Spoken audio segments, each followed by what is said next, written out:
Hello, this is Brett Knowles from the Risk Scorecard Network. This is the first in a series of webinars that will walk you through some of the key risk concepts, terms, and definitions. There's a longer version of this available at riskscorecard.net where we walk you through each of these deliverables in more detail. So overall, in managing risk, there really are three major phases that the risk process goes through. First, you need to assess risks, then manage the risks, and then finally govern them. And there's a flow. You go from assess risks to manage, from manage to governance. And to do this work, there are really two bodies of knowledge in your organization that we need to tap into. First is that senior level, typically, strategic knowledge. And second is the operational knowledge of the organization. And the overall flow looks a bit like this. Obviously, we need to start off with strategy. And if we combine that strategy with risk categories, things that come from COSO or ISO 31000, we should be able to combine those at the leadership team level. So we're talking about the board of directors and the executive committee, combining those two things to come up with a strategic risk profile. Based on that risk profile, we should be able to, with operational knowledge, respond to that profile and outline what are the specific risks. So, for example, at the strategic level, we might say that there's a cost risk or reputational risk, and then the organization needs to say what are the specific risks or risk elements that might create that risk category profile, and added up, those risk elements are called the risk universe.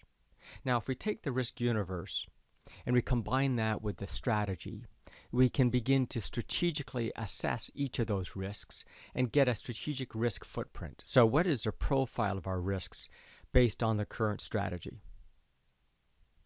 Now, that, of course, we can then score the impact and likelihood to come up with an inherent risk view of the organization. And again, these tasks are typically done at the operational level where we understand the day-to-day operations.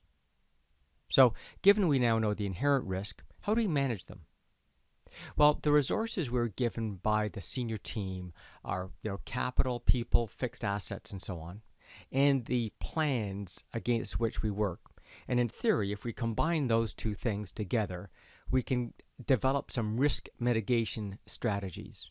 And if we take a look at how much of risk is reduced through those strategies, we can use the inherent risk, the risk mitigation, to come up with a residual risk. That's the amount of risk that's left after we've done everything we can do within our budgets and resources to reduce them. Now, typically, that's where many risk systems leave off. But if we add in some monthly measures to that residual risk, we can actually build a risk scorecard. That shows us the trend of risk month over month, day over day, week over week, whatever the drumbeat is. And we're going to look at key risk indicators, KRI, control effectiveness indicators, how effective are the controls in place, and KPIs, which take a look at the overall system for unexpected risks. Now, given the risk scorecard, that's useful, but if we don't change our governance model around it, we're not going to make progress. So the governance model here is about the governance process, who sees it, the internal audit, and so on, and information about the risk appetite. So this becomes the overall flow of an enterprise risk management system.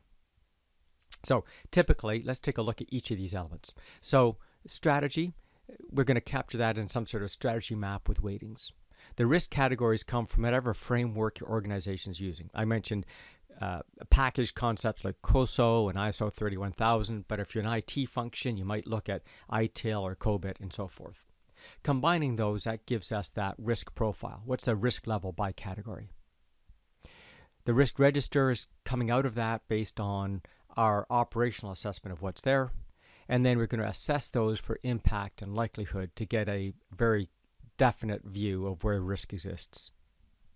I'm not going to show you illustrations of resources and scenario planning. That comes from your current planning system, but we should be able to assess each risk element by the inherent risk, the risk mitigation activities, and the residual risk.